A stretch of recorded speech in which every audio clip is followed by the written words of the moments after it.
Assalamualaikum warahmatullahi wabarakatuh.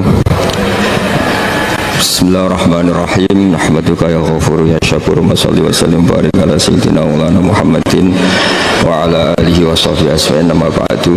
Perlu saya sampaikan, sanad ini harus mutasil. Sehingga kita tahu bahkan cara tidur Rasulullah itu miring kemana, ala jambil aiman, kemudian madhab kiblat.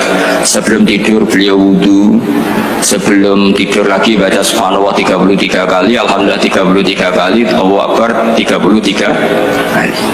Sebetulnya wiridan itu sanad paling kuat itu tentang mau tidur. Meskipun ada riwayat dibaca setelah apa? Sholat. Jadi makanya kita al-jam'u baina riwayatain, habis sholat ya baca itu, mau tidur ya baca itu. Nah, sebetulnya habis sholat sama mau tidur tuh ngeri mau tidur. Karena ini kan pemanasan mati, pelatihan mati. Karena satu kondisi yang ada sudah tidak bisa ikhtiar. Tapi kayak apa Rasulullah? Justru kita kondisi yang nggak bisa ikhtiar itu pesannya Nabi apa? Kamu baca ini, baca ini. In mutta kata Nabi, ada yang baca in mitta. Kalau mau berpikir potensi paling ngeri, bahaya paling ngeri adalah orang mau tidur. Karena di situ kita tidak bisa apa-apa. Cara musuhmu mangkel beku ya karek nyembelih. Cara bojomu mangkel beku ya karek ngobong kok ini TV ini. Anda usah merasa tidak akan mengalami itu, ya insya Allah enggak itu. Tapi dengan melihat di TV semua potensi itu ada. Untuk aku turun yang kendaraan tangis-tangis yang akhirat. Terus aku, Gusti kalau mau akhirat mau kecelakaan. Nah, justru mau tidur itu Nabi itu unik, kelihatan bahwa ada nubuah, ada kenabian yang luar biasa. Kalau mau tidur ada nubuah, ada kenabian yang luar biasa. Kalau mau tidur itu ada wiridannya. Saya termasuk orang yang fanatik baca wiridan sebelum tidur. Jadi jangan kira kalau selasa sholat jarang wiridan, tidak punya wiridan di tempat lain, itu sangat suudzon yang menyakiti. Saya punya cara sendiri untuk ingat Allah itu, terutama mau tidur. Sampai istri saya itu protes, Gus nak bersolat atau mau nyekot tasbih Nabi tidur. Saya punya tasbih lupa jumlahnya, semuanya di kamar tidur.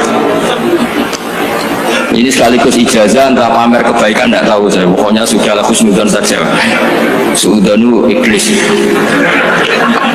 Karena mau tidur saya pikir kalau tahu-tahu saya bangun terus ketemu mungkar nakir terus kayak apa.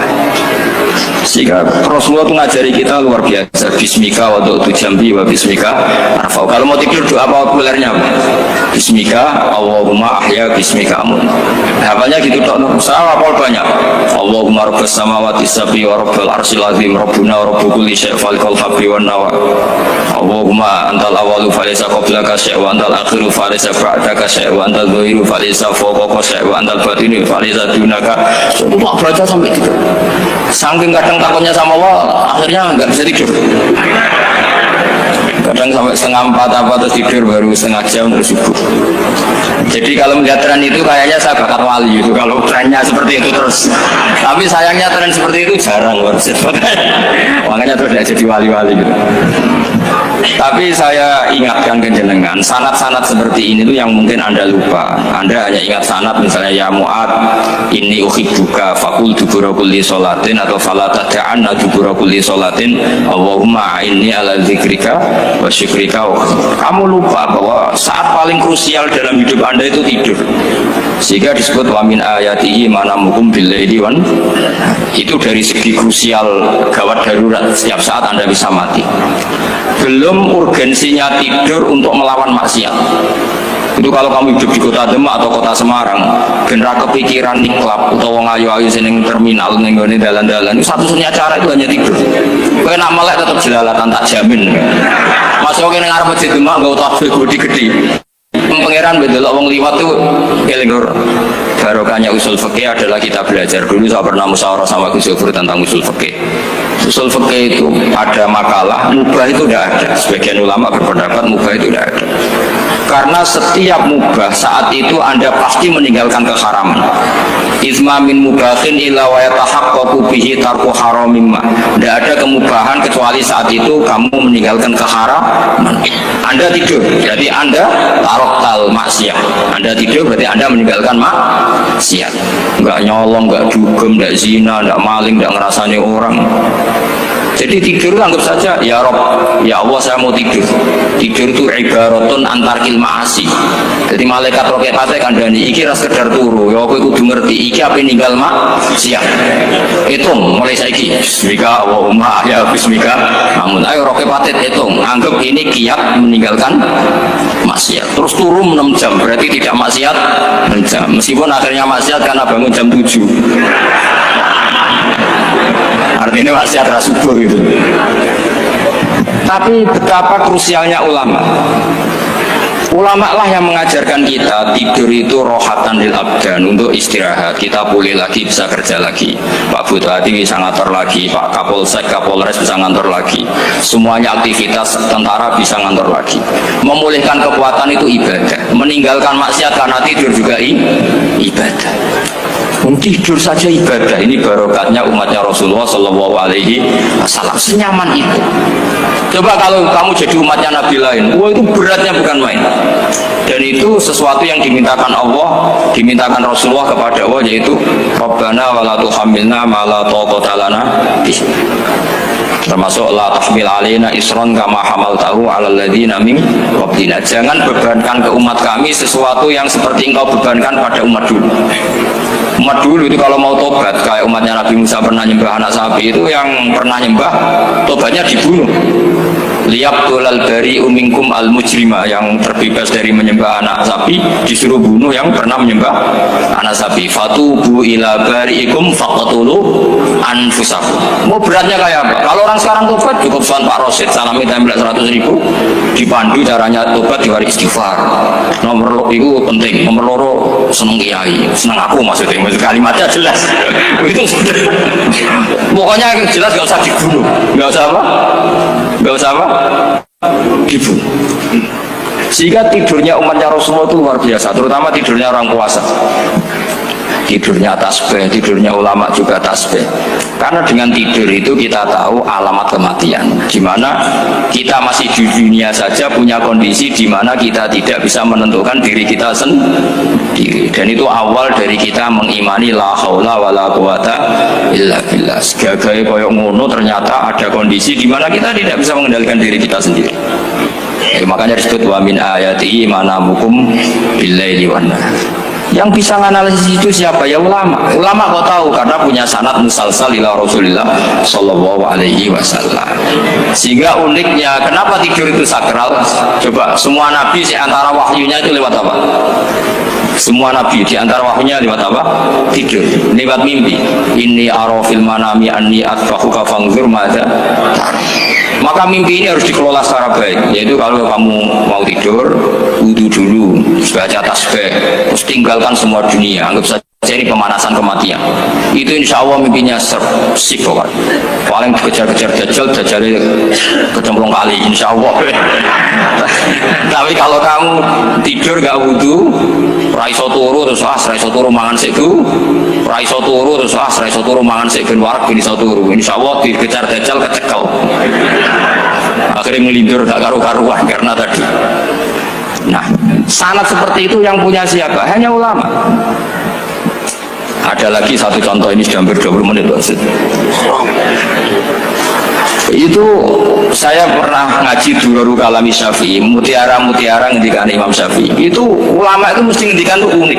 Tadi saya sudah cocokkan sama Bupati, tak tanya, Pak Bupati saya ini punya ilmu dari Bapak, mungkin pas untuk jenengan pakai. Kata Bapak, urip itu podo ya, ngadepi konco kayak musuh podo ya, malah kadang ribet konco.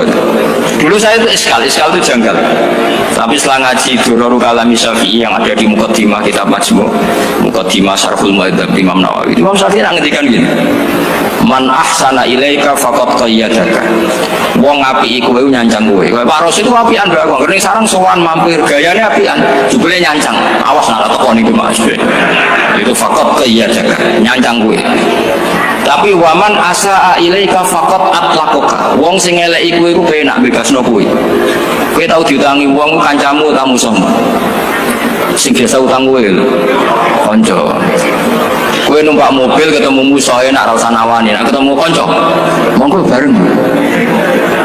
Sing ngel-ngelo kowe kanca ta musuh. Artinya gini, kanca ya barokah, nggo perjuangan, musuh ya barokah mergo ora tau utang. Jadi segampang itu ulama melihat kehidupan itu. Man ahsana ilaika faqad qayyadaka wa man asaa ilaika faqad atlaqaka. Jadi akhirnya kita hidup tuh berkah terus. Di konco ya enak kata Solo, di konco Gus Sofur, nak kalau buatan sakit fikih musyawarah, raiso tasawuf musyawarah. Di konco Pak Rosid, konco rai sederhana. Pokoknya duit. Tapi kurang contoh. Kalau rai Arab kan nggak sederhana, Pak. Wajahnya mewah terus. Ekonominya juga sederhana. Saya sama Rosid sama-sama gak kaya. Saya tidak ada nyotokan kan Gus Sofur sama Gus Baknya ngebis. Memang saya sering sama Gus Sofur ngebis sampai sekarang masih. Bukan karena miskin yang jelas itu pilihan itu. Jadi ulama itu segampang itu melihat kehidupan. Saya termasuk kiai muda yang nggak takut mati, bukan karena yakin di surga gitu, karena saya sering baca berdoa. Allahumma ya Allah, kata Rasulullah, kamu harus berdoa, ya Allah, ij'alil hayata ziyadatan li fi kulli khairin wal mauta rohatan li min kulli syarrin. Mungkin sekarang kita ada zina, mungkin sekarang kita ada korupsi, mungkin sekarang kita ada maling, tapi potensi itu tetap ada. Yang bisa ngakhiri itu apa? Kematian. Maka anggap saja kematian itu rohatan li min kulli syarrin, semua mengakhiri semua keburukan. Kayak apa Rasulullah memandang kehidupan? Kalau kamu masih hidup, anggap saja ziyadatan li fi kulli khairin. Saya gara-gara hidup saudara kersane Pak Rosid ngaji di sini. Ikhlas Pak Rosid itu sangat ikhlas. Saudara senior kula dipaksa ke gelem, diintimidasi ke gelem. Wah itu barokah. Nanti setelah saya mau mati, pikiran saya juga akan ridho-ridho saja. Ya Allah, ini akhir dari segala potensi keburukan saya. Sehingga kiai NU, kiai alim nak bajingan, tukang ngemel wong kok mati. Saya iki Pak niki saya. Tanggane ra ono sing gelem muni saya. Kiai ini maksud, ayo Pak muni saya Pak. Mboten saya ini tempuran dia saya pun mati pun mboten saged nakal nih. Ya jenenge rohatan li min kulli syarrin. Kalau mayit ya rohatan lahu min kulli syarrin. Kayak apa sanad kita ke Rasulullah kabeh itu dimana jadi ibadah. Al hayat ziyadah fi kulli khairin, al maut rohatan min kulli syarrin. Kenal Pak Rosid ya ibadah, apalagi kenal Gus Sofur ibadah, kenal bupati ibadah, konco perjuangan. Kok kenal preman ya ibadah, konco latihan dakwah, anggapnya latihan ngelola rehab. Kenal polisi ibadah, jaga stabilitas nasional. Kenal ABRI ibadah, jaga NKRI. Kenal orang nakal ibadah, dianggap pembina. Semua itu ibadah. Kayak apa ajaran agama ini? Semuanya baik-baik saja, tergantung niat. Tapi sanad ini siapa yang punya? Hanya ulama. Ya ulama itu siapa? Ya orang yang kamu ketemu. Dalam konteks ini Mbah Mun ngajari kita macam-macam. Mbah Mun ketemu orang siapa saja hormat. Saya kemarin bikin makalah untuk beliau, termasuk saya cerita dari riwayat Rasul Aqli Ba'dal Iman Billah at-tawaddud ilan nas wastina'ul ma'ruf ila kulli barin wa fajirin. Inti iman setelah akal menentukan kita iman kepada Allah, akal setelah mengantarkan logika iman kepada Allah, akal itu kita gunakan at-tawaddud ilan nas supaya kita bersikap simpatik dan melakukan kebaikan kepada siapa saja. Karena barokahnya kita simpatik nak ngandani wong nggih gampang. Misalnya kita di kiai alim sundul langit terus sampean mbek tangga modit ketemu wong perengut sing ape ngandel iku sapa, sementara sing preman ayo ngopi nggonku sik tenang ae, sing kiai ini orang begawean ngene kopi kowe. Akhirnya sing preman sakok di pengaruh, sing kiai ini bakil gak duwe pengaruh. Itu tidak boleh kejadian seperti itu. Makanya ada riwayat wasqinaul ma'ruf ila kulli barin wa fajirin. Terus kalau suwun sanad-sanad seperti itu tidak boleh hilang. Saya itu kitabnya Bangun Al-Ulama Al-Mujaddid itu setengah hafal, sampai sekarang masih tak baca. Kalau mau tidur tak baca, bahkan di tas saya itu ada terus. Ya karena kalau saya di Jogja kangen Bangun baca itu ketika beliau masih sugeng, apalagi sekarang. Karena jangan sampai saya ini punya fatwa yang mukhalif terhadap fatwanya Bangun.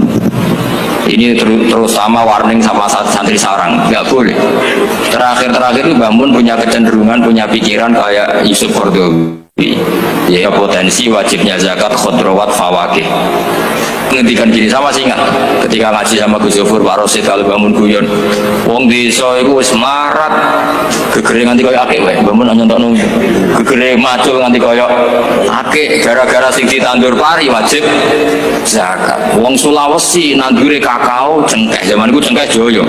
Berhubung ora akut gak wajib zakat. Padahal kaya.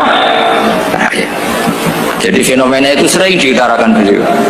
Lama-lama beliau ngarang di Al-Ulama Al-Mujaddidun Beliau mengutip pendapat Ibnu Katsir, tentu di era modern kayak Yusuf Qaradawi. Sebenarnya Yusuf Qaradawi sendiri bukan mujtahid, dia yang muqallid juga. Kata Ibnu Katsir, wa mimma akhrajna lakum minal ard, yang harus dizakati adalah ma itu umum, apa saja yang keluar dari bumi. Maka kecenderungan Mbah Mun akhir-akhir itu beliau fawaqih khudrawat itu dizakati. Jadi beliau tentu tidak ilzam ya, karena beliau sangat syafi'i. Tapi ini kan saran yang baik lah menurut saya. Apa susahnya sih jadi wong lumo itu? Wong jadi wong medhit kok bilo-bilo. Lah nek kowe takok takbirin ndi Gus, nak khudrawat fawaqih, melon, kakao, tebu wajib zakat. Takbire iku lumo iku apik, medhit iku elek. Ngono mawon.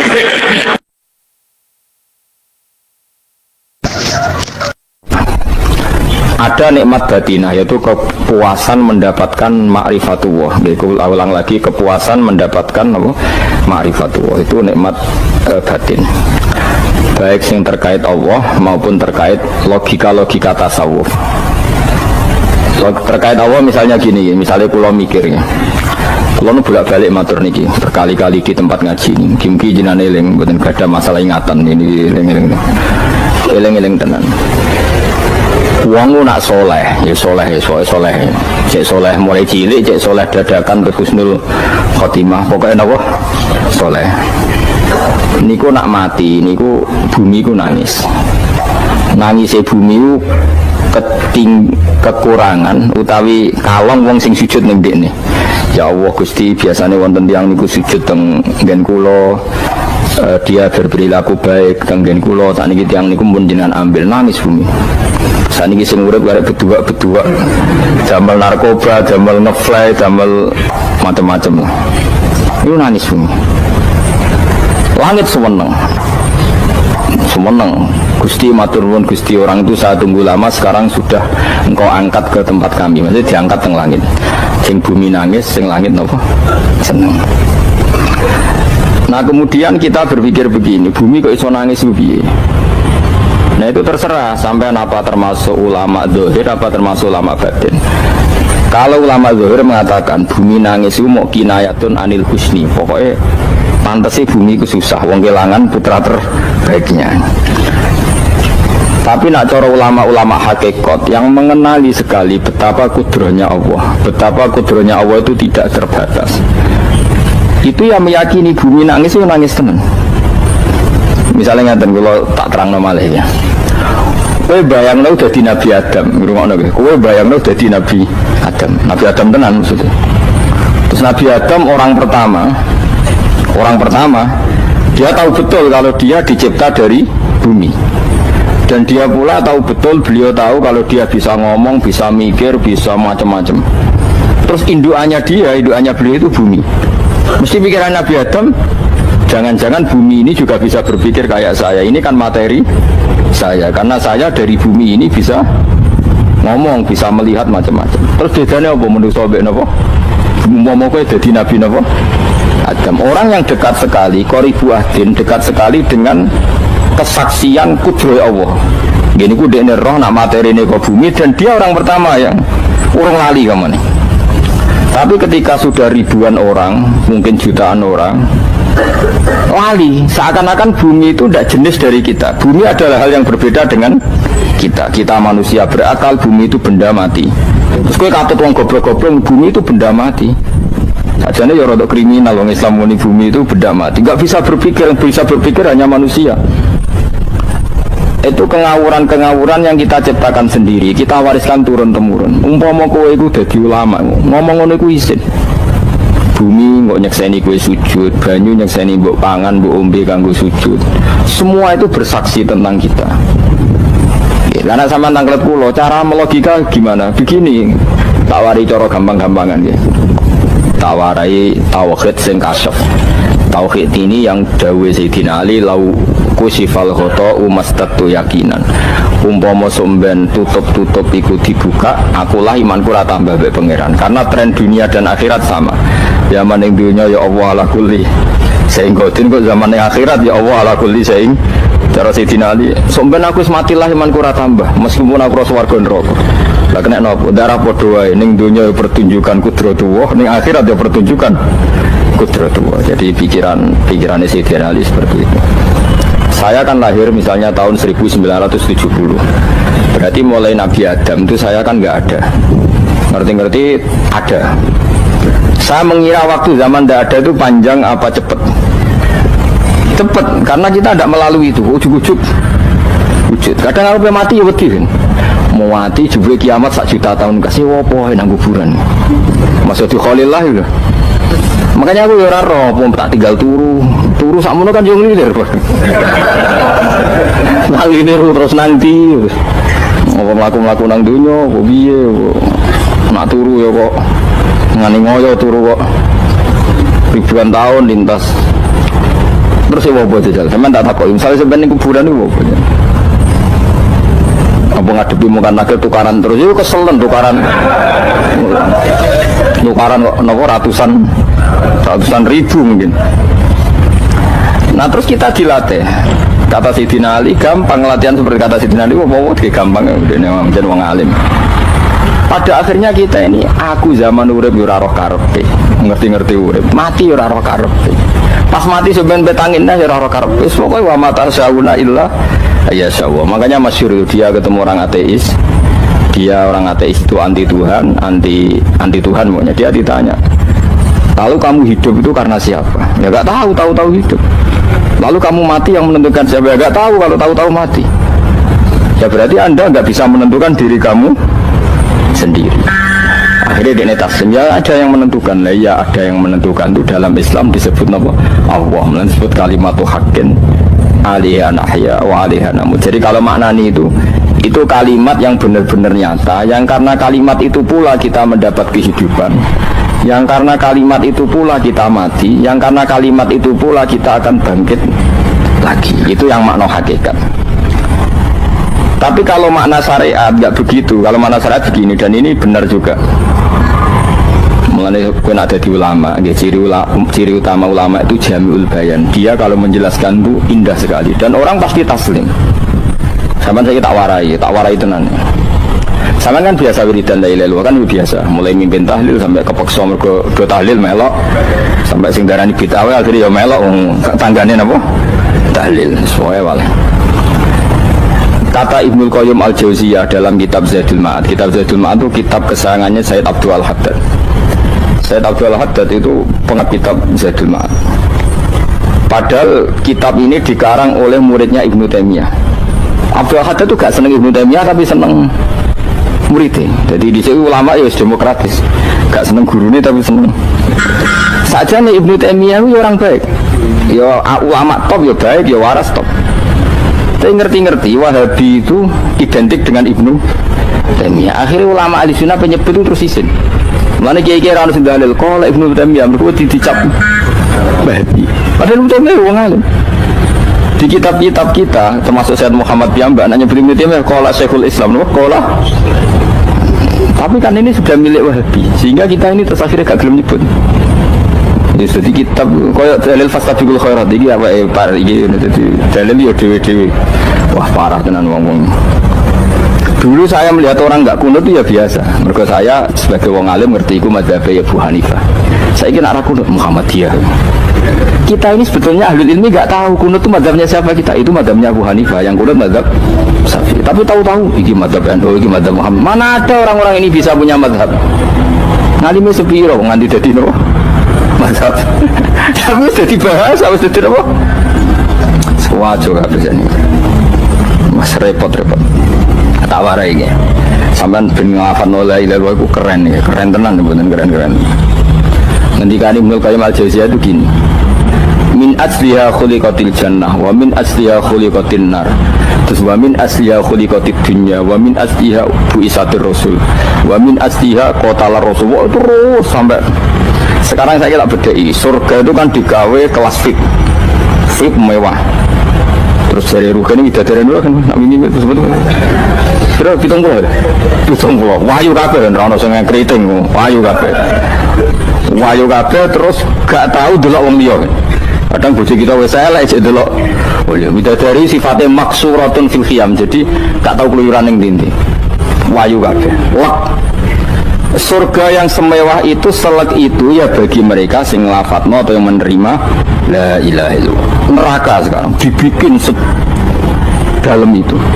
Dari Abu Hurairah neraka itu tes-tesane benda kamu jatuhkan ke neraka itu untuk sampai ke bawah itu nunggu 70 tahun. Kila 70.000 tahun.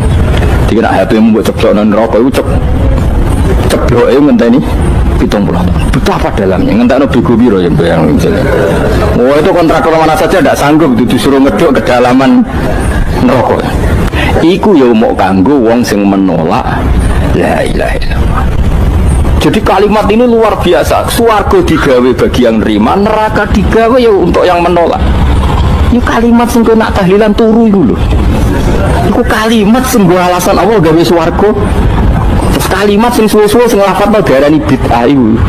Itu kalimat sesakral ini nasibnya akhir zaman itu entek. Gara-gara dilafadzno tahlilan tersangka jadi apa?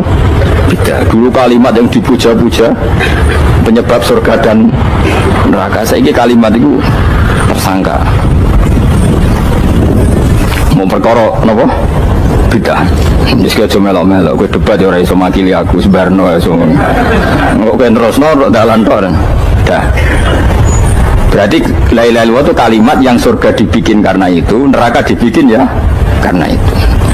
Kemudian Allah punya sunnah, lalu butuh pelatihan. Dikasihlah Allah dari bumi. Dia manusia butuh latihan, dibikinlah bumi. Dan dia ini latihan ikrar la ilaha illallah dengan sadar, dibikinlah bumi, liyabluwakum terus dites. Wes digawe bumi, ono makanan, ono minuman, ono wong wayah, ono pegatan macam-macam, ono diutang sembulet macam-macam. Gue ngetes, eling la ilaha illallah apa eling utangi, eling la ilaha illallah apa eling kasusnya, pokoknya dites. Karena nggak fair kalau Allah bikin itu kemudian nggak dites, dibikinlah darul imtihan. Dunia itu bahasa Arabnya darul imtihan, tempat tes-tesan. Imtihan mana apa? Tes, liyabluwakum, diuji. Pas diuji kita hidup.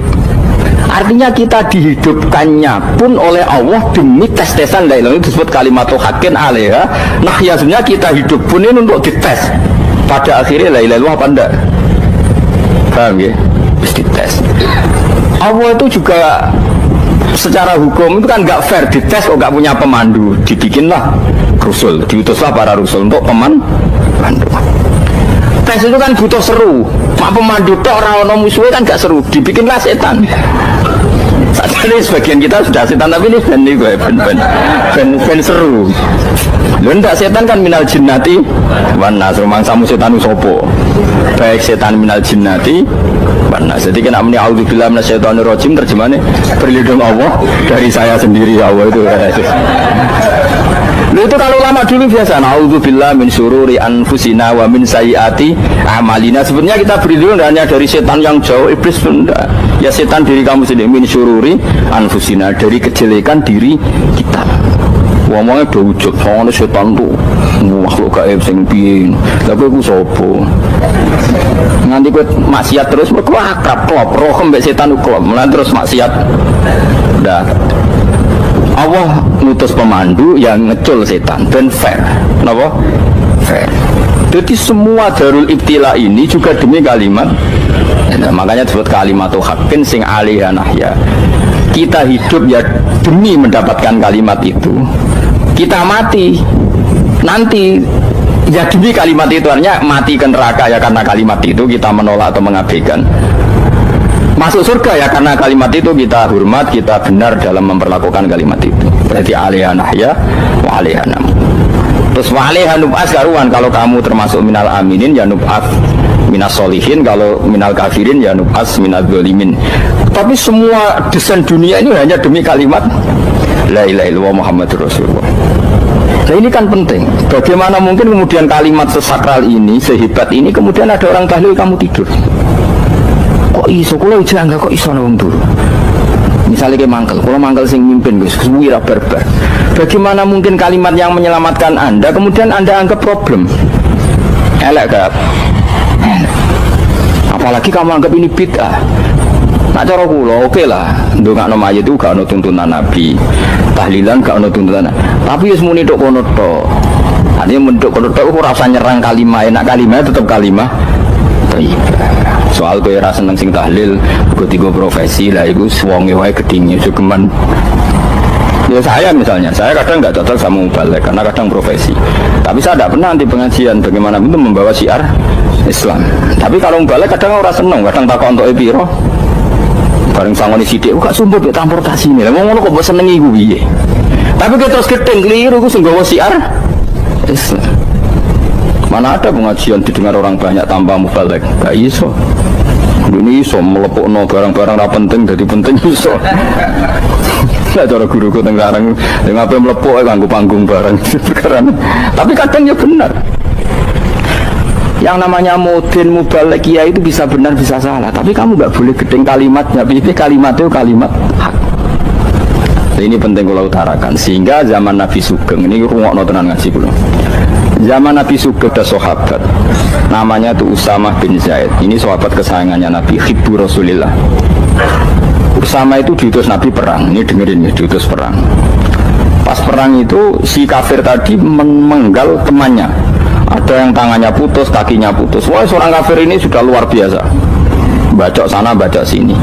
Ketika terdesak oleh pasukan Usama, kebetulan Usama ini cakap ya, sama beberapa temannya orang Ansor. Orang kafir yang sudah koto'a arjulana wa koto'a aidiana, dia pas terdesak bilang la ilaha illallah. Terus sama Usama tetap ditusuk, dibunuh karena dia berpikir ini qolaha muta'awwidzan, dia melafadzkan kalimat itu hanya berlindung dari pembunuhan. Setelah dilaporkan Nabi itu marah besar. Nabi ngendikan kaifa anta ya Usama bila ilaha illallah idza ja'at bika yaumal qiyamah. Kowe nek ditakoki la ilaha illallah ku piye? Piye wis ngomong la ilaha illallah, tapi sampai ngomong ngoten sak usih ngetoki tangan kula, maksudnya tangan kula tangan kelompok saya, tiga saya. Nabi tetap jawab kaifa bila ilaha illallah idza ja'at bika yaumal qiyamah. Nabi menyoal terus. Sampai menjadi fatwa ijma'nya fuqaha, siapapun yang melafatkan la ilaha illallah harus kita terima meskipun qolaha muta'awwidzan, meskipun saat melakukan hanya cara zahir berlindung dari kematian, sehingga kita terima. Orang kafir yang 80 tahun kafir melafatkan la ilaha illallah 1 menit menjadi mukmin. Sampai ada ayat qulil ladzina kafaru iyantahu yufar lahum ma qad salaf. Ini kalimat yang sakral, bahkan kafir yang 80 tahun saja menjadi mukmin hanya karena melafatkan la ilaha. Mulanya yang ngaji saya, yang seneng saya, jangan pernah kamu mengatakan ada bid'ah yang orang bisa jadi kafir. Bagaimana mungkin orang mukmin yang ke kuburan dan melafatkan la ilaha illallah kamu katakan kafir? Padahal kalimat ini yang kafir 80 tahun saja menjadi mukmin. Saiki ana wong nglafatno la ilaha illallah mergo salah tempat pinggir patok mbok arani kafir. Kok aneh. Mungkin kafir 80 tahun udah jadi mukmin iki gara-gara nglafatno la ilaha illallah dadi kafir. Mergo mau salah tempat. Ning pinggir apa? Patok. Boleh nara cocok mending nganggur, wong sering ziarah ku nganggur. Nyatane ya tenan. Cara dene pegawai negeri ora sering ziarah. Nah, tapi ora usah muni kafir gak mungkin lah. Coba kalimat ini itu orang kafir yang 80 tahun menjadi apa coba dengan melafadzkan kalimat ini? Mukmin kan? Berarti kalimat ini adalah kalimat penghilang kekafiran. Lalu karena dilafadzkan secara salah dianggap kafir hanya karena bid'ah, itu tidak mungkin. Makanya sebetulnya Wahabi yang alim-alim itu tidak berpendapat demikian. Saya punya beberapa referensi Wahabi yang alim itu tidak pernah mengkafir-kafirkan orang karena perdebatannya seperti itu. Misalnya ini wis kuwajo. Sebenarnya kalau orang alim itu ya mirip-mirip, tentang Wahabi tanda mirip-mirip karena kalimat tadi. Wahabi itu kitab terbesarnya itu Ibnu Taimiyah. Ibnu Taimiyah itu punya murid Ibnu Qayyim Al-Jauziyah.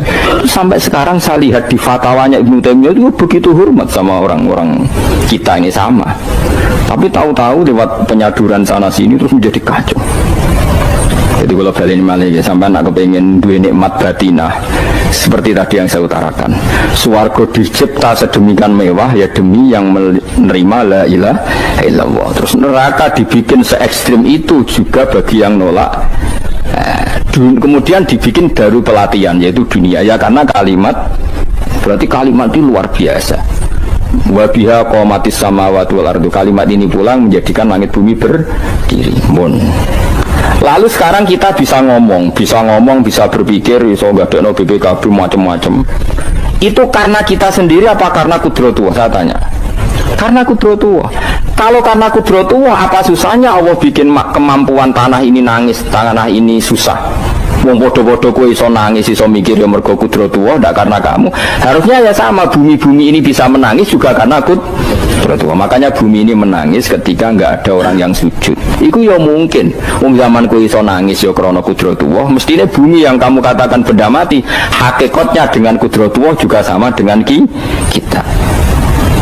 Mulane tenggene kitab Al-Husunul Hamidiyah, kula ngrasa utang tenan mbek kitab. Dulu saya ngaji 2 tahun kitab Al-Husun. Kitabnya kecil tapi saya ngaji itu 2 tahun. Berkali-kali saya ulang. Itu beliau cerita gini. Dia yang ngarang itu orang alim, kebetulan dia orang India. Memang kelebihannya kitab dikarang orang Arab itu luweh bulat. Wong Arab kan semuanya Islam, karangannya itu standar. Ini dikarang orang India. Di Tonggo Blodor, di masjidnya, dikarang ulama yang masyarakatnya itu udah karu-karuan. Dia cerita itu gini, manusia itu punya satu kebodohan, di mana kebodohan itu disebabkan oleh Robtul Asbab Al-Adiyah, mengkaitkan sebab sing biasa-biasa.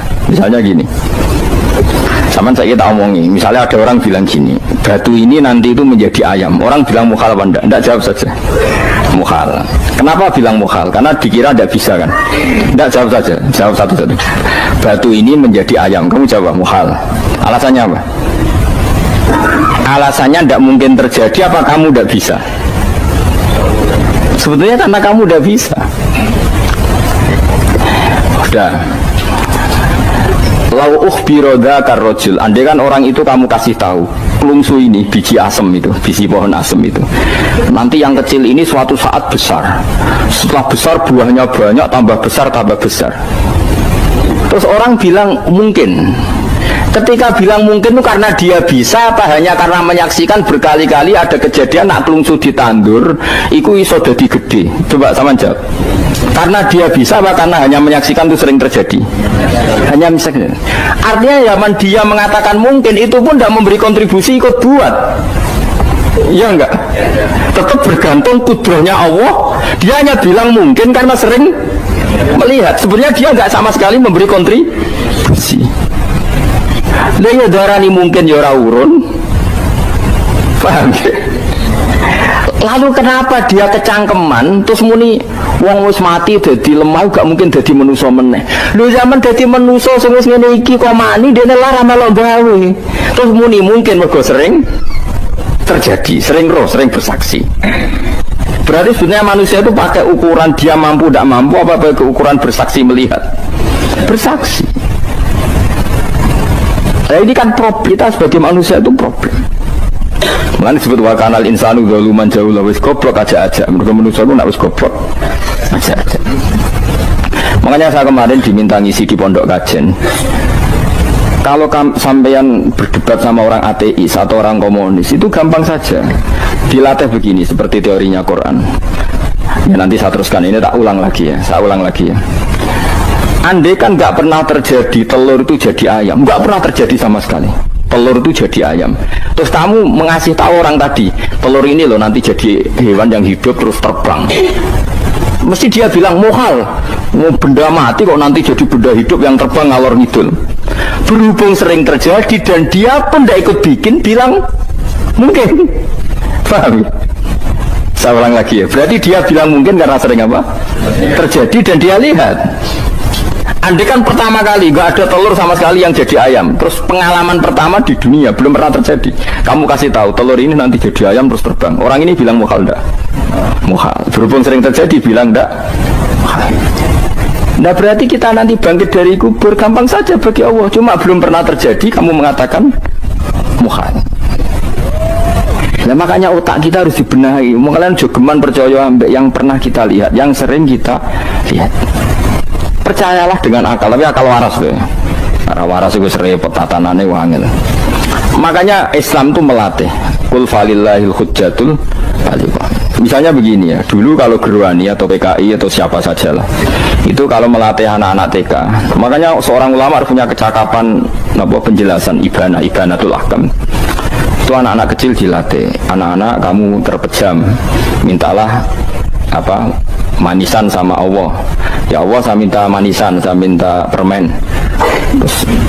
Terus disuruh buka, dapat nggak anak-anak? Nggak dapat bu. Wah berarti Allah nggak ada. Sekarang minta sama bu guru. Bu guru kami minta permen dikasih. Berarti yang ada bu guru bukan Tuhan gitu. Akhirnya jadi gerakan ateisme. Nah sebetulnya untuk melawan gerakan itu kita harus melatih begini, misalnya gini. Saya itu pernah ketemu sama orang yang berpikiran komunis. Oh komunis juga. Dia nantang saya gini, Pak, pokoknya saya tidak bisa menerima konsep Tuhan sebelum Anda bisa menjelaskan kenapa ada Tuhan. Jadi bocah kok elek ini. Nah, aku ngerti aja, sak cerdas ini tetap cerdas aku yakin tetap cerdas aku. Rasanya selain raine seram meyakinkan, saya pikir tetap cerdas. Kulo itu kan wong Quran gitu, artinya punya pikiran panjang. Mungkin di antara orang Islam kita ini tidak punya kecakapan menjelaskan. Tapi kalau orang sering baca Quran, apalagi dia ngaji tafsir ya, yang waras, maksudnya waras lah. Terus rapati seneng duit, barang ini penting. Kalau seneng duit, mari goblok. Yakin ulama seneng duit, mari goblok, tak jamin. Umpama alim wis kelas B, kelas C nggak bisa, tahqiq nggak bisa. Kalau tahu dikandani konco kulo riyen sampai jenengan udah saya kaca akeh. Lah kena apa? Cok seneng duit, bro. Duit itu masalah bagi ulama. Orang duit itu masalah kan ya. Maksudnya rasa senang tapi ojo terus gak duit. Sekarang saya tanya, Quran itu melatih kita gini. Quran itu sederhana kalau ngelatih tauhid. Tapi orang pasti ingat. Kata Allah gini, nggak apa-apa, saya ada Tuhan, nggak apa-apa. Kamu yang Tuhan. Tapi buktikan kalau kamu Tuhan. Caranya gini. Am khalaqus samawati wal ardi. Ya nggak apa-apa, kamu yang Tuhan nggak apa-apa. Tapi buktikan kalau kamu menciptakan langit, bumi. Mereka pasti ekor, ya tidak mungkin saya menciptakan bumi, saya lahir sudah ada bumi, Yesus lahir sudah ada bumi, nggak mungkin Tuhan. Terus Tuhan membuat pertanyaan kedua, am khuliqu min ghairi syai'in. Ya sudah, kalau saya tidak Tuhan, lalu nggak ada Tuhan, berarti alam raya ini tercipta oleh sesuatu yang nggak ada. Aneh nggak? Misalnya sebelum alam raya ini nggak ada Tuhan, berarti sebelum alam raya ini kan adanya nihilisme, sesuatu yang nggak ada. Kemudian sesuatu yang nggak ada menjadi penyebab sesuatu yang ada. Aneh gak? Belum ya aneh. Sesuatu yang nggak ada itu mestinya kan nggak bisa ngelabeti, nggak bisa berfungsi, nggak bisa ada gunanya. Jenenge raono itu ya marai popo. Mau raono kok jadi sebab. Sesuatu yang menjadi sebab itu yang wujud apa yang nggak ada? Yang wujud. Saya takut ini. Nah kalau nggak ada Tuhan berarti alam raya ini lalu sebabnya apa? Ya dari ketiadaan, lalu tiada itu menjadi sebab. Yang tiada kok jadi sebab itu tekem gitu. Mikirin. Di mana-mana yang sebab itu harus barang yang wujud. Gak boleh tiada kok jadi sebab. Ini kan jadi aneh, sesuatu yang tiada menyebabkan sesuatu yang ada. Ya pokoknya ronde ini kalah. Tahu kapan tak pikir ya? Pikir nganti mati temenang aku ini. Makanya sebetulnya dalam ilmu mantek pertama itu kita tidak harus iman Tuhan itu namanya Allah, tidak harus. Makanya pertama dikenalkan, sementing kenal Tuhan itu ada dulu, disebut dat sing wajibil wujud, belum disebut namanya Allah. Allah itu disebut nama Islam, paham ya? Saya ulang lagi, Allah disebut itu nama Islam. Tapi kalau penemuan akal hanya sampai kita ini butuh zat sing wajibil wujud, sing menjadi penyebab semua alam raya ini. Di bahasa Arab disebut musabbibul asbab, belum menyebut Allah musabbibul asbab. Islam pun pertama Iqra turun ya gak nyebut Allah. Iqra bismi rabbikal ladzi khalaq, khalaqal insana min 'alaq. Iqra wa rabbuka. Tuhan itu siapa? Yang mencipta. Nah, yang mencipta ini oleh syariat Islam disebut apa? Tapi dalam logika yang penting gue kenal si ono musabbibil asbab. Pastikan bahwa alam raya ini yang wujud pasti disebabkan sesuatu yang ada. Nggak boleh barang wujud kok diciptakan oleh sesuatu yang tidak ada. Yang gendeng ora barbar barang raono mbok sifati al-khaliq. Segala langit bumi apa? Pencipta. Penciptanya apa? Sesuatu yang tidak ada. Kowe ikhlas dutak ngono kowe ikhlas ora ya. Gak kowe ikhlas ora dutak ngono kowe ikhlas ora. Kowe gelem dadi bodoh niku. Gelem kan? Mboten. Nah, nikmatmu ini jenenge nikmat batin. Mulane sing sumeneng mbek kalimat la ilaha illallah. Wes ana sing bid'ahnallah iku wong nganggur wis beno sauni-unine. Tapi kadang memang kita berlebihan. Tahlilan rabar-bar matang puluh dina ini rabar-bar muka alasannya mesti sangoni agak tahlil sedih lalu saake penggemar sing keselen sing rantuk sangu ya butuh cepet.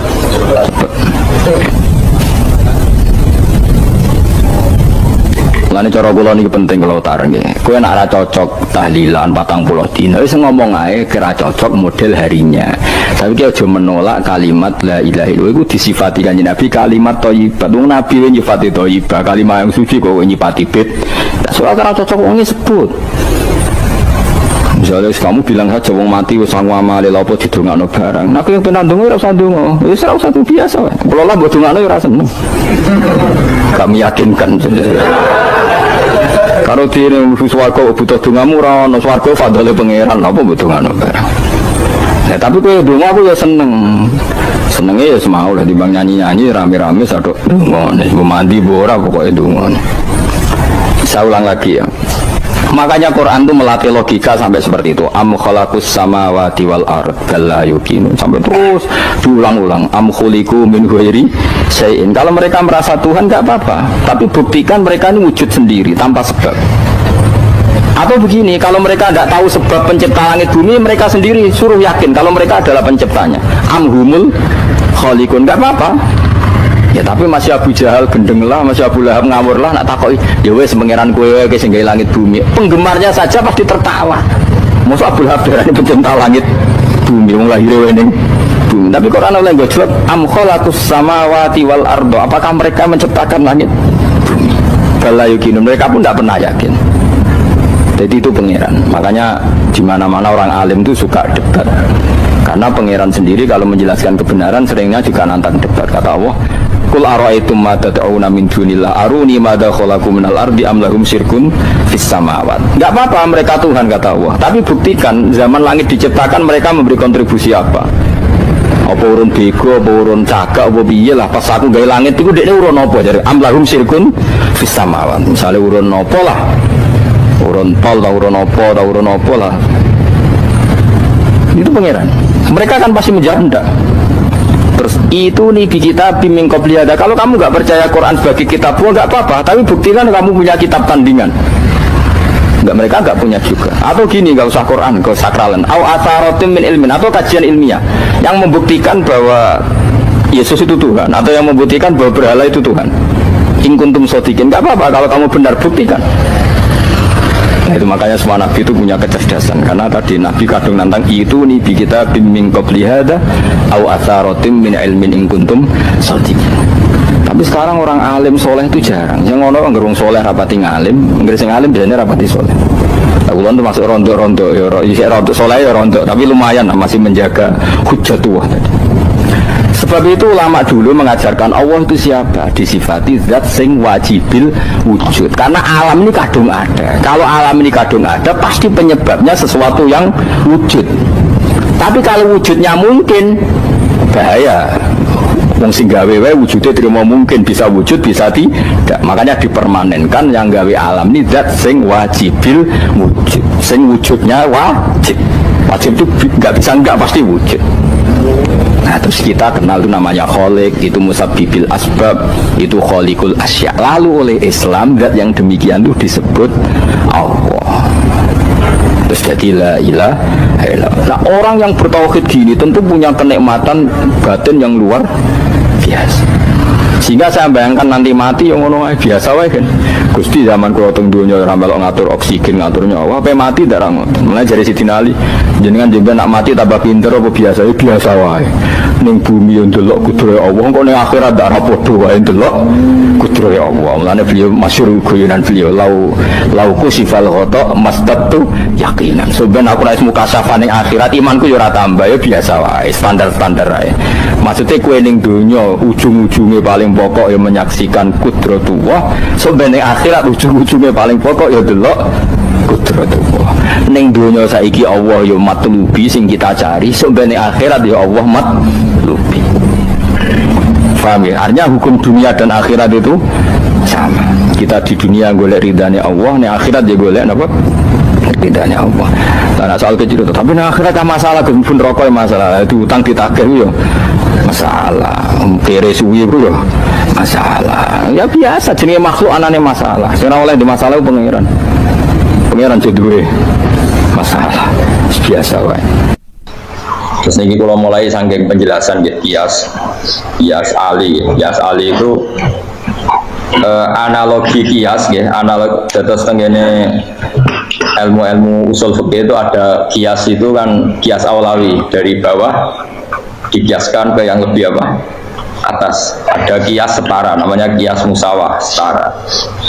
Ada kias fakwal khitab, maknanya ya orang pasti sadar kalau maknanya seperti itu. Sampean saya kita beda, jawab mau biasa mau. Udah pantas, pinter pantas jawab. Kalau bolak-balik ngaji menerangkan. Kita ini hidup itu menjadi tahu apa malah menjadi tidak tahu gara-gara hidup. Nah, aku mari kita goblok sih, oleh. Gara-gara hidup menjadi tahu. Yo, rasanya benar gara-gara hidup menjadi tidak tahu. Itu goblok itu sebab apa? Sebab tahu apa sebab tidak tahu?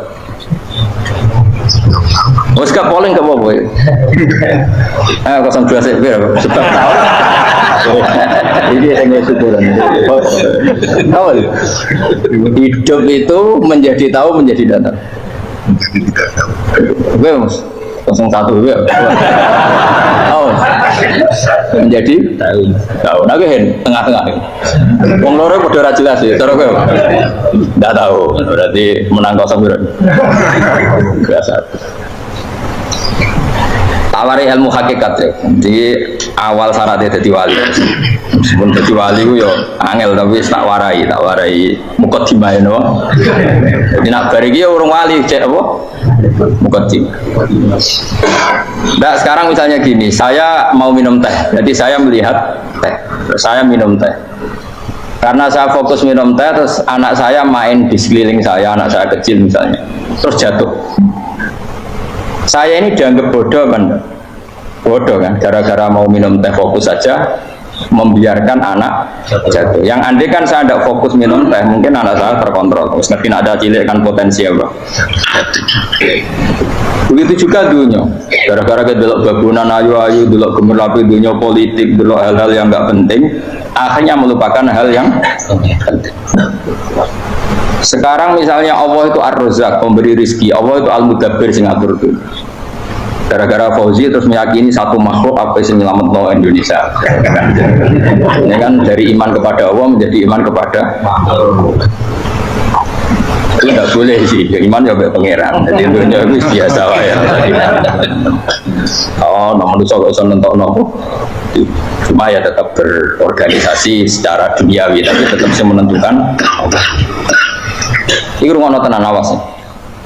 Nah, karena kita hidup maka menjadi tidak tahu. Kita tahu itu menjadi tidak tahu. Surgono sehingga nanti tak terangkan sekian dalil dari Quran dan hadis. Gara-gara saya fokus minum teh, terlena mau ngopi, wah sena isu ngopi. Gara-gara terlena itu anak saya jatuh, menjadi tidak tahu. Begitu juga dunia. Makanya Allah sering memberi nasihat, fala taghurrannakumul hayatud. Kamu jangan tertipu oleh kehidupan dunia. Ibaratnya Allah menimpi direm, dat paling penting, paling pokok. Tapi kamu abaikan. Kamu bilang jabatan penting, teman penting, mitra pejabat penting, komunitas penting. Kamu sampai lupa bilang nah Allah itu lebih penting. Nah, ini sudah mulai kena hijab. Nah, orang yang kena hijab ini nanti tidak bisa masuk surga karena Allah duka. Dengan juga marah besar Allah ngendikan kalla innahum ar-rabbihim yauma idzil lamahjubun. Orang-orang ini nanti ketika di akhirat terhijab dari saya. Karena zaman ning dunya ora tau roh aku. Kenapa kok terhijab? Justru karena ada yang diketahui, justru ada yang diketahui. Contoh paling mudah itu copet atau lonte atau koruptor atau apa saja. Misalnya nyon sewu orang jadi copet itu kan nomor 17 atau misalnya jadi pekerja seks nakal itu kan nomor 17 atau 8. Hanya karena pernah mendapat rezeki dari judi misalnya atau dari transaksi yang haram. Terus dia bilang gini, aku nak jadi copet mangan kopo. Aku nak judi mangan kopo. Aku nak gak jadi wong nakal mangan kopo. Padahal dia 17 tahun nyatanya bisa makan, birizkillah apa? Tapi pernah merasakan 1-2 bulan dari rezeki haram, dia menfonis seakan-akan tidak bisa makan kecuali dari rezeki haram. Ya itu tadi gara-gara tahu nikmatnya uang yang sepintas lewat haram, nyopet atau korupsi, terus menafikan nikmat-nikmatnya. Jadi dari tahu nikmatnya nyolong atau korupsi menjadi tidak. Makanya kalau dalam ilmu tasawuf itu gini fatwalian, manusia sekarang itu tidur, kalau mati baru bangun. Jadi cara ilmu tasawuf itu annasu niyamun wa idza matu intahu. Mungkin ada yang hafal tapi ra paham. Jadi tak terang. Annasu niyamun wa idza matu intahu. Manusa kabeh sak donya iku turu, nek wis mati lagi tani. Mergo kena wis mati iku lagi roh, jebule sing hak tenan iku sujud ning pangeran. Sing hak tenan iku subhanallah walhamdulillah. Sing hak tenan iku muni Allahu akbar. Kae zaman ning donya dintekno kowe ngomong no Amerika super power. Kenal presiden penting, kenal menteri penting, kenal kiai gede penting. Kuwi mbok entekno. Barang-barang sing cara akhirat gak mendesak mbok entek. Wong ora mangan mati, ora duwe gaji sumpah, pensiun sumpah, hal-hal nanti setelah di akhirat kamu hanya tahu satu kalimatul haq, yaitu kenangan terbaik kamu di dunia itu sujud. Jika kamu getun ketika hidup tidak pernah sujud. Makanya kata Rasulullah, nanti kamu tahu ketika di akhirat hatta takuna sajdatul wahidatu khairan minad dunya wa ma fiha. Sehingga kamu nanti tahu bahwa sujud satu kali itu lebih baik ketimbang dunia dan karena ternyata setelah kamu di akhirat yang layak jadi poin kamu hidup di dunia itu hanya apa? Sujud. Tapi yang dunia kan WA penting, HP terbaru penting, bangunan penting, mutra penting, ngomong terus berjuta-juta kalimat. Hanya karena kamu hidup. Tahu saya mati, gue ngerti, gue kabeh dah. Maka ilmu kamu itu setelah mati, lagi ilmu terlambat. Nah pas ilmu mau terlambat itu Allah duka kalah apa alhaqumut takadzur hatta zurtumul kalla saufa ta'lamun summa kalla terus kalla law ta'lamuna ilmal yakin la tarawunnal jahim. Pas kue ilmumu wis bener Gusti ternyata penting sujud teng jenengan, ternyata penting jenengan Allah pas roh pas wayang mlebu neraka kok wis kecewa ya saiki tapi wayang mlebu neraka roh wis terlambat. Makanya tak waris saiki bener roh pas wayang mlebu neraka to nek roh terlambat pas roh wayang mlebu. Sehingga ketika Allah melehno wong kafir, melehno itu mencibir orang kafir. Kata Allah begini, ini mungkin yang hafal Quran bisa dicek lagi. Fakashafna angka fito akafa basorukal yauma hadid. Jadi kata Allah ngomentari orang kafir ketika di akhirat, laqad kunta fi ghaflatin min hadza. Kamu lupa kan kalau ada akhirat seperti ini kata Allah. Fakashafna angka fito aka. Sekarang kamu saya kasaf, saya buka semua fakta. Fa basorukal yauma hadid. Sekarang pandangan kamu tajam. Dulu di dunia bilang misalnya seks penting, dugem penting, narkoba penting, maksiat penting, kalau nggak gitu saya pusing. Nanti di akhirat semua ini jadi problem. Artinya apa? Gara-gara di dunia melihat gemerlapnya dunia, dia menjadi tidak tahu pentingnya Allah, tidak tahu pentingnya akhirat. Maka dengan hidup malah menjadi tidak tahu. Maka untuk menjadi tidak tahu itu sebabnya dua. Makanya polling 01 dan 02 sama benarnya tadi. Gara-gara tahu yang menjadi tidak tahu, gara-gara tidak tahu yang menjadi tidak tahu. Tadi misalnya kamu fokus ya, misalnya Rukin jelalatan belum cawe itu, fokus belum cawe itu, kalau waktu ngarepe kejengkang, kesandung, berarti gara-gara melihat menjadi tidak tahu. Ya kira-kira seperti itu. Gara-gara fokus delok dunya nganti ra roh hae Allah Subhanahu wa taala. Di sini Allah sering pesan fala taghurrannakumul hayatud dunya wala yaghurrannakum billahil ghurur. Kamu jangan tertipu dengan kehidupan dunia. Makanya saya itu orang yang paling fanatik sujud. Soalnya kalau suwun jenengan sing sujud. Mau sujud salat 5 waktu lah nikmati. Karena sekali kamu terbiasa mensifati dunia ini penting, nanti kamu akan lupa mensifati akhirat itu penting. Dan itu awal kamu tergelincir dari ansawa isabil, dari jalan yang benar. Makanya tadi pepatahnya orang sufi apa? Annasu niyamun wa idza matu indah. Manusia itu tidur, kalau mati baru bukan. Terus contoh kedua begini. Kenapa Allah begitu murka ketika orang tidak mengerti hak-haknya Allah? Bukan karena Allah anarkis atau keras, memang secara akal pasti begitu. Saya sampai tak beda ini, lihat contoh gampang-gampang saja, tak wari logika. Kalau ada orang buta lewat kemudian nabrak tembok, karena apa? Karena buta kan? Buta itu maknanya apa? Tidak tahu. Akibat tidak tahu, nabrak tembok. Ya kan, karena tidak tahu nabrak tembok, karena tidak tahu terjatuh di sungai, karena tidak tahu terjatuh di jurang. Sekarang juga sama. Orang karena tidak tahu pentingnya agama, tidak tahu pentingnya Allah, kemudian dia fokus ke duniawi. Akhirnya ya nabrak tembok. Natijanya sama enggak? Saya ulang lagi ya, orang buta karena tidak tahu nabrak tembok. Orang fokus untuk perempuan cantik atau melihat apa, kemudian dia tidak tahu depannya juga nabrak. Untuk menjadi nabrak itu syaratnya tidak tahu apa tahu?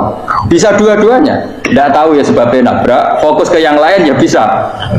Ya, maka tidak tahu ya sebab nabrak, fokus ke yang lain juga sebab.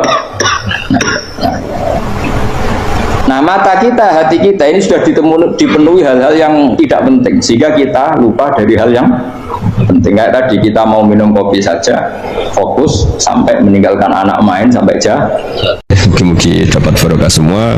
Matur dengan kata, wassalamualaikum warahmatullahi wabarakatuh.